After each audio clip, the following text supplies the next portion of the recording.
الحمد لله كفى والصلاة والسلام على من اصطفى ما بعد. قال الله تعالى في القرآن المجيد والفرقان الحميد: فأعوذ بالله من الشيطان الرجيم بسم الله الرحمن الرحيم. يا أيها الذين آمنوا كونوا أنصار الله صدق الله مولانا العظيم. قابل احترام بھائیوں اور بزرگوں، مسلمانوں کو اس بات کی تعلیم دی گئی کہ جب ان کے دین پر، ان کی ملت پر یا مسلمانوں پر کوئی مصیبت آئے، کوئی پریشانی آئے، دین کی راہ میں کوئی رکاوٹ قائم کی جائے، ملت اسلامیہ کے لیے کوئی دشواری کھڑی کی جائے، تو مسلمان اس کے مقابلے کے لیے، اس مصیبت کو دور کرنے کے لیے، اس مشکل سے اپنی ملت کو نجات دلانے کے لیے آگے آئیں۔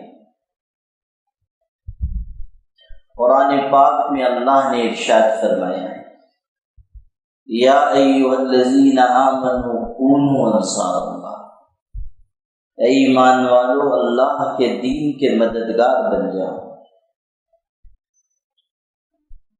ظاہر ہے کہ اللہ نے دین کی مدد کا یہ حکم اس لیے ارشاد فرمایا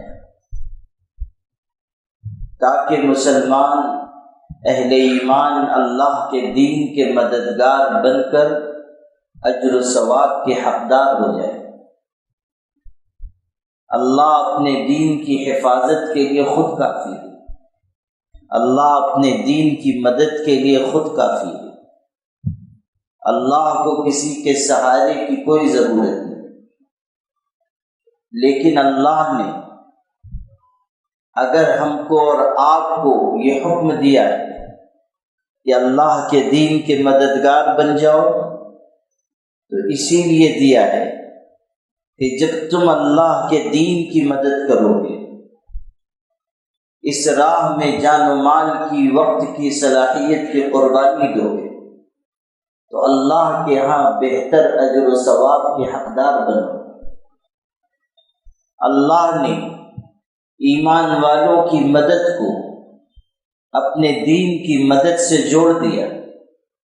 ارشاد فرمایا اگر تم اللہ کی مدد کرو گے، یعنی اللہ کے دین کی مدد کرو گے، تو اللہ تمہاری مدد کرے گا اور تمہارے قدموں کو جما دے گا۔ اللہ کی مدد و نصرت مسلمانوں کے لیے کامیابی اور سرخروئی کا باعث ہے۔ مدد اللہ ہی کی طرف سے ہوتی ہے۔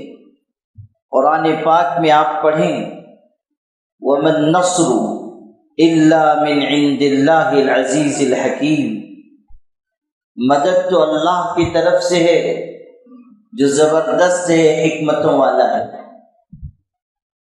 اور اللہ اس وقت اپنے بندوں کی مدد کرتا ہے جب اللہ کے دین کی مدد اس کے بندے کرتے ہیں۔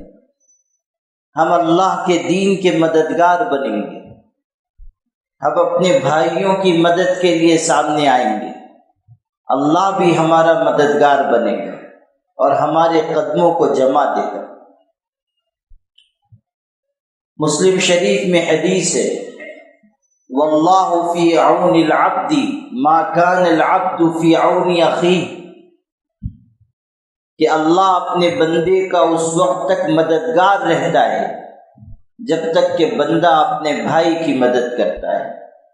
یعنی جو مسلمان ہیں، جو کلمہ گو ہیں، جو اللہ اور اس کے پاک رسول صلی اللہ علیہ وسلم کا نام لینے والے ہیں، جو ملت اسلامیہ کا حصہ ہیں، اگر ہم ان کی مدد کریں گے تو اللہ ہماری مدد کرے گا۔ اگر ہم اللہ کے دین کے مددگار بنیں گے اللہ ہماری نصرت کرے گا۔ اور پھر یہ بھی سمجھ لیجیے کہ جب اللہ کی نصرت کسی کو مل جاتی ہے تو پھر کوئی اس پر غالب نہیں آ سکتا۔ ان ینصرکم اللہ فلا غالب لکم، قرآن پاک کی آیت ہے کہ اگر اللہ تمہاری مدد کرے پھر کوئی تم پر غالب نہیں آ سکتا، کوئی تم کو جھکا نہیں سکتا، کوئی تم کو دبا نہیں سکتا، کوئی تم کو تمہارے مقاصد سے اور تمہارے مشن سے ہٹا نہیں سکتا۔ ان ینصرکم اللہ فلا غالب لکم۔ اس لیے میرے بھائیوں، جب کبھی ایسا وقت آئے کہ ملت کو آپ کی ضرورت ہے، مسلمانوں کو آپ کی ضرورت ہے، جب کبھی ایسا وقت آئے کہ اہل ایمان پر آزمائشی حالات ہوں تو ہمیں بغیر کسی تردد اور تذبذب کے، بغیر کسی جھجک اور ڈر کے، بغیر کسی بزدلی اور کم ہمتی کے میدان عمل میں آنا چاہیے۔ ہمیشہ یاد رکھیے، بزدلی اور پست ہمتی کسی اور کا طریقہ ہو تو ہو، مسلمانوں کا طریقہ نہیں ہے۔ مسلمان بے ہمت اور بزدل نہیں ہوتا، مسلمان ہر قسم کے حالات میں، صاحب ایمان ہر قسم کی آزمائشی گھڑیوں میں، مسلمان ہر قسم کے امتحانی اوقات میں ہمیشہ اللہ کی مدد پر نگاہ رکھتے ہوئے آگے بڑھتا ہے۔ قرآن میں آپ پڑھیں، اللہ نے اچھے بندوں کی صفات میں یہ بات کہی کہ لا یخافون فی اللہ لومۃ لائم، کسی ملامت کرنے والے کی ملامت کی ان کو پرواہ نہیں ہوتی۔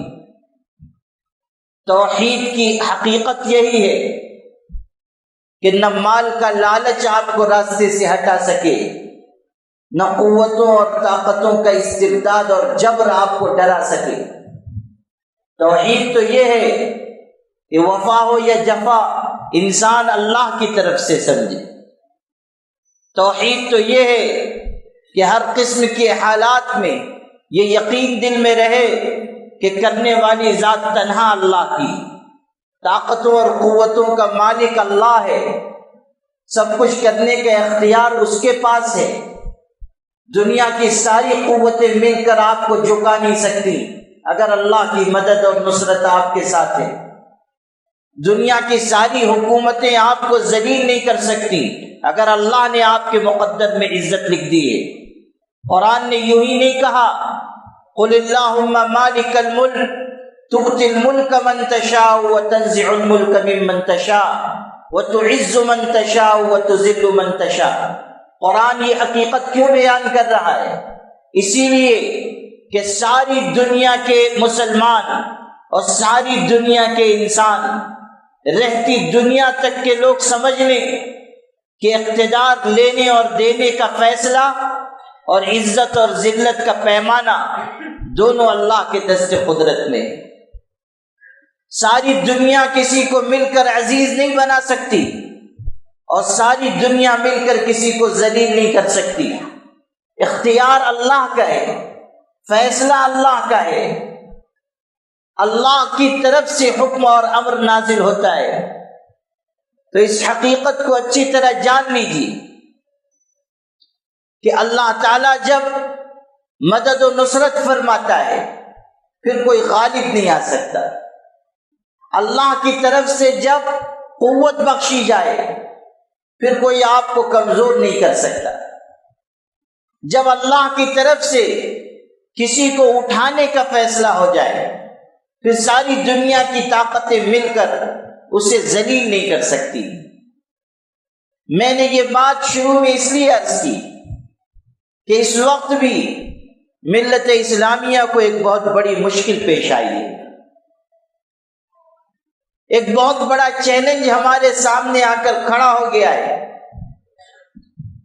آپ جانتے ہیں کہ برسر اقتدار طبقہ نت نئی کوششیں کرتا ہے مسلمانوں کو نشانہ بنانے کی، ان کی ہمتوں کو پست کرنے کی، مسلمانوں کے نام پر فرقہ واریت کی، ملک میں نفرت انگیزی اور لوگوں کے درمیان دوری پیدا کرنے کی۔ اب اس ملک میں بسنے والے مسلمانوں اور برادران وطن کے درمیان دوری اور نفرت پیدا کرنے کے لیے اور مسلمانوں کی وقف جائیدادوں پر قبضے کے لیے ایک نیا بل حکومت نے پارلیمنٹ میں پیش کیا ہے۔ اس کا نام وقف ترمیمی بل 2024 ہے۔ 1995 سے وقف کا قانون چلا آ رہا ہے۔ ملک میں جو وقف کی جائیدادیں ہیں، جیسے یہ مسجد ہے وقف ہے، لاکھوں مساجد ہیں ان کی زمینیں وقف کی گئی، ہزار مدرسے ہیں، چھوٹے بڑے مدرسے ان کی زمینیں وقف ہیں، قبرستان ہیں، عیدگاہیں ہیں، درگاہیں اور امام بارگاہیں ہیں، یتیم خانے ہیں، اقلیتی تعلیمی سماجی اور رفاہی ادارے ہیں۔ مسلمانوں نے رضا الہی کے خاطر، ہمارے باپ دادا نے اللہ کی خوشنودی کے لیے اپنی زمینیں اللہ کی راہ میں دی، یا اپنے مکانات دے دیے، اپنی دکانیں دے دی، کوئی اور قیمتی چیز تھی اللہ کے راستے میں دے دی۔ مسلمانوں کو تو یہ بتایا گیا ہے کہ اللہ کے راستے میں جو چیز وہ دیں گے وہی آخرت میں ان کے کام آنے والی ہے۔ وَمَا تُقَدِّمُوا لِأَنفُسِكُم مِّن خَيْرٍ تَجِدُوهُ عِندَ اللَّهِ، جو کچھ تم آگے اپنے لیے بھیج دو گے اللہ کے پاس اس کو موجود پاؤ گے۔ ہمیں یہ بتایا گیا کہ مرنے کے بعد انسان کوئی نیکی نہیں کر سکتا، کوئی عمل نہیں کر سکتا، قبر میں چلا گیا، اعمال سے معذور ہو گیا، تمام اعمال سے کٹ گیا، اب نہ نماز پڑھ سکتا ہے، نہ روزہ رکھ سکتا ہے، نہ ذکر و تسبیح کر سکتا ہے، نہ خیرات اور صدقہ کر سکتا ہے، نہ کسی مریض کی عیادت کر سکتا ہے، نہ کسی کے ساتھ کوئی اچھا برتاؤ کر سکتا ہے۔ قبر میں انسان چلا گیا، عمل ختم ہو گیا۔ لیکن کچھ نیکیاں وہ ہیں، کچھ کار خیر وہ ہیں جن کا ثواب موت کے بعد بھی پہنچتا رہتا ہے۔ حضور نے فرمایا اذا مات الانسان انقطع عمله الا من ثلاث، جب انسان مر جاتا ہے سارا عمل اس کا ختم ہو جاتا ہے، لیکن تین چیزیں ایسی ہیں کہ ان کا اجر و ثواب قبر میں پہنچتا رہتا ہے۔ کسی کو علم سکھا دیا، جب تک دنیا میں وہ علم زندہ اور تازہ ہے اجر و ثواب پہنچتا رہے گا، چراغ سے چراغ جلتا رہے گا، علم منتقل ہوتا رہے گا، اجر و ثواب اس شخص کو قبر میں پہنچے گا۔ یہ نیک اولاد ہے جو ماں باپ کے لیے دعا کرے، ان کی دعا کی برکت اور ان کی نیکی کی وجہ سے راحت قبر میں انسان کو پہنچے گی۔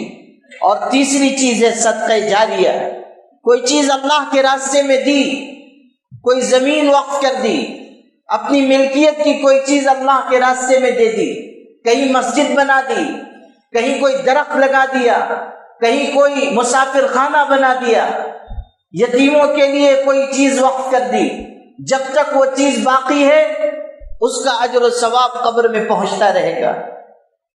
مسلمانوں کے اندر اس تعلیم کی وجہ سے، حضور کے ان ارشادات کی وجہ سے ایک جذبہ ہے کہ ہم بھی اللہ کے راستے میں کچھ دیں، کچھ خرچ کریں۔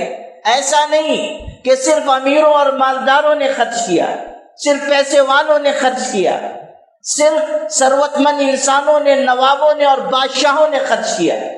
آپ اسلام کی تاریخ دیکھیں، ملت اسلامیہ کی زرین تاریخ دیکھیں، غریبوں نے، مسکینوں نے، ایسے لوگوں نے جو خود بیچارے پریشان حال تھے لیکن رضا الہی کی خاطر انہوں نے اللہ کے راستے میں خرچ کیا۔ ترکی میں ایک مسجد ہے اس کا نام ساکی یدم ہے۔ ترکی زبان میں کہتے ہیں گویا کہ میں نے کھا لیا، مسجد کا نام ہے۔ آپ سوچئے جیسے یہ حمیریہ مسجد ہے، نام ہے، لیکن گویا کہ میں نے کھا لیا، یہ کیا نام ہوا؟ اصل میں بات یہ ہے کہ اس مسجد کے بنانے والے شخص کے دل میں یہ جذبہ پیدا ہوا کہ میں اللہ کے لیے ایک مسجد بناؤں۔ غریب آدمی تھا، اس کے پاس اتنی استطاعت نہیں تھی کہ مسجد بنائے۔ جوانی میں اس کے دل میں یہ جذبہ آیا، یہ ارادہ پیدا ہوا۔ اس نے سوچا کہ میں تھوڑے تھوڑے پیسے جمع کروں، جب اتنی رقم ہو جائے گی کہ مسجد تعمیر کر سکوں تو مسجد بناؤں گا۔ لیکن پیسہ جمع ہو نہیں پاتا تھا، ابھی آیا کہ ضرورت میں خرچ ہو گیا۔ اس نے یہ سوچا کہ ایسے تو میں مسجد نہیں بنا سکوں گا۔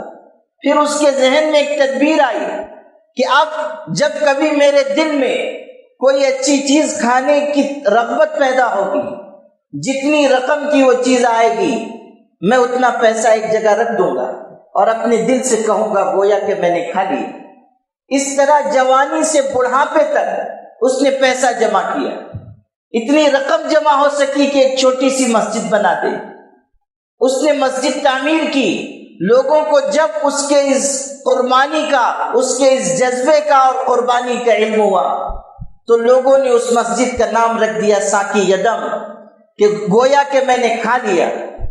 اس قربانی کی یادگار کے لیے اس مسجد کا یہ نام رکھا گیا۔ آج بھی وہ مسجد قائم ہے۔ آپ اندازہ کیجئے کہ مسلمانوں نے کس جذبے کے ساتھ اللہ کے راستے میں خرچ کیا ہے۔ اس ملک میں تقسیم کا حادثہ پیش آیا، کتنی ہماری زمینیں چلی گئی، کتنی زمینیں ایسی ہیں جن پر حکومتوں نے قبضہ کر لیا، کتنی زمینیں ایسی ہیں جن پر برادران وطن نے قبضہ کر لیا، کتنی زمینیں وہ ہیں جو خود ضمیر فروش مسلمانوں نے بیچ کر کھا لی، قبرستان بیچ دیے، عیدگاہیں بیچ دی، یتیم خانے بیچ دیے۔ مسلمانوں نے بھی کوئی کم نقصان وقت جائیدادوں کا نہیں کیا ہے، لیکن اس کے باوجود اس وقت اتنی ساری زمینوں کے ہمارے ہاتھ سے نکل جانے کے باوجود 6 سے 7 لاکھ ایکڑ زمینیں اب بھی اس ملک میں وقف کی زمینیں باقی ہیں۔ آپ اندازہ کیجئے 7 لاکھ ایکڑ زمینیں، ہزار نہیں کہہ رہا، 7 لاکھ ایکڑ زمینیں تقریباً اس ملک میں ہیں جو وقف کی زمینیں۔ مسجدیں، مدرسے کتنے ہیں آپ اندازہ کیجئے، سب وقف کی زمینیں ہیں۔ جہاں جہاں مسلمان ہیں وہاں قبرستان ہیں، عیدگاہ ہے، بزرگوں کے مزارات ہیں، ان کے ساتھ وقف کی زمینیں ہیں۔ مسلمانوں نے یہ ساری چیزیں اللہ کے راستے میں دی تاکہ توشہ آخرت ہو، لیکن آج حکومت ایسا بل لا رہی ہے جس کی وجہ سے یہ ان وقف جائیدادوں پر لوگوں کا قبضہ ہو سکے۔ یہ وقف ترمیمی بل ایسا ہے جس کے ذریعے پرانے اوقاف کے اوپر قبضے کی راہ ہموار کی جا رہی ہے۔ وقف بائی یوزر اس وقف ترمیمی بل میں ختم کیا جا رہا ہے۔ مان لیجئے 300 سال پرانی مسجد ہے، اس میں نماز پڑھی جاتی ہے، وہ وقف کی جگہ ہے، نماز ہو رہی ہے، 300 سال سے لوگ اس میں اللہ کے آگے سر جھکا رہے ہیں، لیکن کوئی دستاویز نہیں ہے، کوئی ان کے پاس کاغذ نہیں ہے کہ یہ وقف ہے۔ 500 سال پہلے، 600 سال پہلے کسی نے وقف کیا، آج اس کا کوئی کاغذ نہیں ہے، لیکن چونکہ وہ وقف کی جگہ ہے اور وہاں نماز پڑھی جا رہی ہے، یا مدرسہ قائم ہے، یا کسی بزرگ کا مزار ہے اور وہ مسلمانوں کی تحویل میں ہے، تو حکومت اور قانون یہ کہتے ہیں کہ یہ وقف کی زمین ہے۔ کاغذ نہیں بھی ہے تب بھی استعمال وقف میں ہو رہا ہے، اس لیے یہ وقف کی زمین ہے۔ وقف ترمیمی بل جو اب لایا گیا ہے اس میں یہ دفعہ ہٹائی جا رہی ہے، یعنی آپ چاہے سینکڑوں سال سے کوئی جگہ مسجد کے طور پر استعمال کر رہے ہو، یہ بل نافذ ہو جائے گا، آپ سے آ کر وہ کاغذ مانگیں گے، آپ کہیں گے کہ نہیں ہمارے پاس کوئی کاغذ نہیں ہے، وہ کہیں گے کاغذ نہیں ہے تو ہٹ کے آپ کی زمین نہیں ہے، یہ سرکاری ملکیت ہے۔ مسجد پر تالا لگا دیں گے، مدرسے پہ تالا لگا دیں گے، درگاہ کو منہدم کر دیں گے۔ ویسے بھی آپ جان رہے ہیں کہ ملک میں کس تیزی کے ساتھ درگاہوں پر، مکانات پر بلڈوزر چلائے جا رہے ہیں۔ یہ کھلم کھلا لاقانونیت اس ملک میں اختیار کی جا رہی ہے۔ یہ جو ہماری وقف کی جائیدادیں ہیں، اب ان پر بری نظر پڑ رہی ہے۔ کلکٹر کو اس وقت ترمیمی بل میں اختیار دیا جا رہا ہے کہ وہ یہ فیصلہ کرے کہ یہ جائیداد، یہ ملکیت، یہ زمین وقف کی ہے یا سرکاری ملکیت ہے۔ آپ اندازہ کیجیے، آج صورتحال یہ ہے کہ اگر میں اپنی زمین مسجد کے لیے دینا چاہوں، آپ اپنی زمین مسجد کے لیے دینا چاہیں، آپ وقف کر سکتے ہیں۔ آپ زبان سے کہہ دیں کہ یہ میری زمین اللہ کے راستے میں ہے، وقف ہو گیا، وہاں مسجد بنا دی جائے گی۔ لیکن اس وقف ترمیمی بل میں یہ بات ہے کہ نیا وقف قائم کرنے کے لیے کوئی شخص اگر آئے گا تو اس کو یہ ثابت کرنا پڑے گا کہ میں پچھلے 5 سال سے مسلمان ہوں۔ کلکٹر کے سامنے اس کو اپنا مسلمان ہونا، 5 سال کا مسلمان ہونا ثابت کرنا پڑے گا۔ یعنی نئی وقف جائیدادیں بھی آپ اللہ کے راہ میں دیں، اس کو بھی مشکل کیا جا رہا ہے، اس کو بھی روکنے کا منصوبہ بنایا جا رہا ہے۔ آج آپ بہت آسانی سے کوئی کسی جگہ مسجد بنا رہے ہیں، لیکن کل یہ کام مشکل ہو جائے گا، خدا نخواستہ اگر یہ وقف ترمیمی بل نافذ ہو گیا۔ اسی طرح یہ بات بھی ہے کہ جتنی وقف جائیدادیں ہیں، وقف پراپرٹی ہے، 6 مہینے کے اندر اس کا اندراج کرنا ہوگا۔ وقف ترمیمی بل کے نافذ ہونے کے 6 مہینے کی مدت میں اندراج کرائے گی۔ اندراج نہیں ہوا تو اس زمین کو سرکاری ملکیت قرار دیا جا سکتا ہے۔ آپ سوچئے یہ کتنا خطرناک بل ہے جو ہم پر لاگو کیا جانے والا ہے۔ پارلیمنٹ میں پیش کیا جا چکا تھا، وہ تو آل انڈیا مسلم پرسنل لا بورڈ نے اور ملی اور دینی تنظیموں نے کوشش کی تو وہ پارلیمنٹ، جوائنٹ پارلیمنٹ کمیٹی کو بھیج دیا گیا، منظور نہیں ہو سکا۔ جوائنٹ پارلیمانی کمیٹی نے ملک کے عوام سے، اسٹیک ہولڈر سے، ماہرین قانون سے، مختلف اداروں سے رائے طلب کی کہ آپ اس قانون کے بارے میں، اس بل کے بارے میں رائے دیں۔ مسلم پرسنل لا بورڈ نے اعلان کیا کہ مسلمانوں کو بڑی تعداد میں جواب دینا چاہیے کہ یہ بل ہمیں منظور نہیں ہے۔ ہمارے باپ دادا نے جو وقف کی زمینیں، جائیدادیں دی ہیں، ان کے اوپر کسی اور کا تسلط ہو، کوئی اور قابض ہو، ہماری مسجدیں، مدرسے، ہمارے یتیم خانے، قبرستان، عیدگاہیں معرض خطر میں آ جائیں، یہ ہمارے لیے گوارا نہیں ہے۔ یہ کوئی سرکار کی ملکیت نہیں ہے، یہ حکومت کی دی ہوئی خیرات نہیں ہے جس کے اوپر لوگ قابض ہو جائیں، یہ حکومت قابض ہو جائے۔ یہ ہمارے باپ دادا کا عطا کیا ہوا سرمایہ ہے، یہ ان کی وقف کی ہوئی جائیدادیں ہیں۔ ایک آنا بھی اس میں گورنمنٹ کا نہیں ہے، ایک آنا بھی کسی دوسری قوم کا اس میں لگا ہوا نہیں ہے، یہ ہمارا قیمتی ترین سرمایہ ہے۔ آپ اس میں کیسے مداخلت کر رہے ہیں؟ اس لیے مسلمانوں کو صاف طریقے پر یہ کہنا چاہیے کہ ہمیں یہ بل منظور نہیں ہے۔ ہمیشہ یاد رکھیے، جمہوریت میں اٹھے ہاتھوں کی قیمت ہوتی ہے، گرے ہاتھوں کی قیمت نہیں ہوتی۔ اگر آپ اپنے حقوق کے حاصل کرنے کے لیے آگے نہیں آئیں گے، اگر مشکل وقت میں آپ ملت اسلامیہ کی آواز نہیں بنیں گے، تو آپ کے لیے اسی طرح کے ظالمانہ قوانین لاگو کیے جائیں گے۔ جو قومیں ظلم کے خلاف آواز نہیں اٹھاتی ہیں، وہ اپنوں کی لاشیں اٹھایا کرتی ہیں، وہ اپنے حقوق کے سلب ہو جانے کا نظارہ کیا کرتی ہیں۔ زندہ قومیں اور ملتیں ہمیشہ اپنے حقوق کی بازیابی کے لیے جد و جہد اور کوشش کرتی ہیں۔ ابھی تو مرحلہ یہ ہے کہ ہم جواب دیں اور بڑے پیمانے پر جواب دیں، اور کوئی شبہ نہیں کہ مسلمانوں نے اس سلسلے میں بیداری کا ثبوت دیا۔ مسلم پرسنل لا بورڈ کی جانب سے جو QR کوڈ جاری کیا گیا تھا، اس کے ذریعے اب تک 2 کروڑ سے زیادہ ای میل جا چکے ہیں، ای میل کیے جا رہے ہیں۔ آپ لوگوں سے بھی میں درخواست کرتا ہوں، آج آخری تاریخ ہے ای میل بھیجنے کی۔ اگر آپ میں سے کچھ لوگوں نے اب تک ای میل نہ کیا ہو، رائے نہ بھیجی ہو، رائے بھیج دیں۔ اپنی طرف سے جے پی سی کو، حکومت کو یہ بتا دیں کہ ہم اس سیاہ بل کو منظور نہیں کرتے ہیں۔ ہمارے شہر میں بھی عزیزوں نے، مخلصوں نے کوشش کی ہے، اور آج جمعہ کے لیے میں نے اعلان جاری کیا تھا کہ ساری مساجد میں یہ اعلان ہو، مسجد سے نکلتے ہوئے لوگ کیو آر کوڈ کو اسکین کریں۔ جو لوگ نہیں بھیج سکے ہیں ای میل، وہ ضرور ای میل کر دیں۔ یاد رکھیے، ہماری تھوڑی سی محنت کل ہمارے لیے مفید ثابت ہوگی، کل ہمارے لیے فائدہ مند ثابت ہوگی۔ اس کو معمولی سمجھ کر نظر انداز مت کیجیے، سرسری سمجھ کر مت گزر جائیے۔ کچھ لوگوں کا یہ حال ہے، کوئی ملی مسئلہ آتا ہے وہ سمجھتے ہیں ہمارا اس سے کچھ لینا دینا نہیں ہے، ہمارا اس سے کوئی تعلق نہیں ہے، ہمیں اس سے کوئی دلچسپی نہیں ہے۔ ملت اسلامیہ کا فرد ہونے کی حیثیت سے اگر آپ اس طرح ملی مسائل میں دلچسپی سے اپنی کنارہ کشی اختیار کرتے ہیں تو آپ ملت اسلامیہ کا حصہ نہیں ہیں۔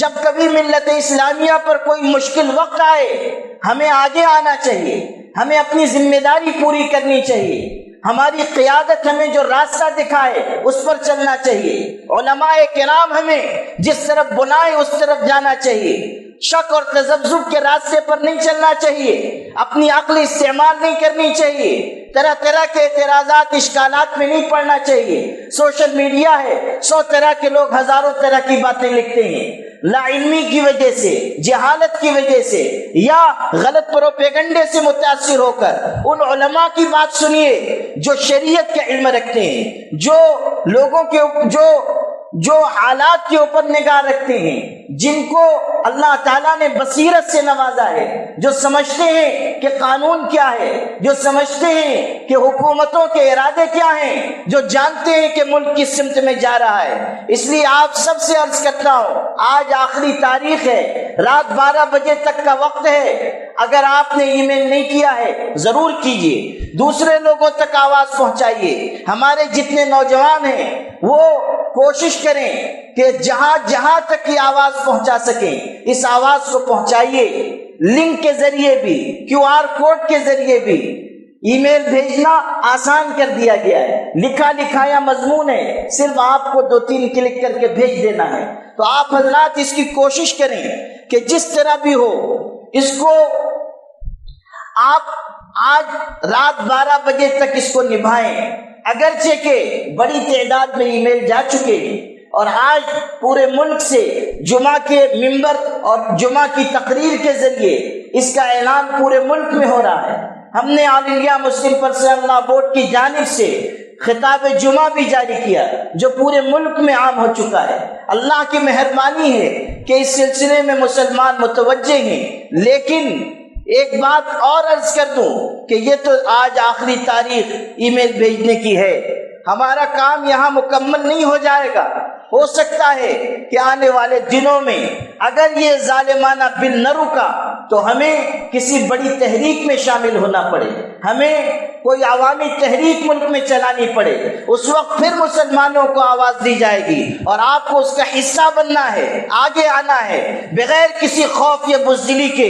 ہمیں اپنی وقف جائیدادوں کی حفاظت کے لیے، مسجدوں اور مدرسوں کی حفاظت کے لیے، اپنے اداروں کی حفاظت کے لیے آگے آنا ہوگا۔ اس ملک میں اگر ہمیں سر اٹھا کر جینا ہے تو ہمت کے ساتھ جینا ہوگا، اپنے حقوق کے لیے آواز بلند کر کے جینا ہوگا۔ اللہ پاک اس ملت اسلامیہ کو سر بلندی عطا فرمائے۔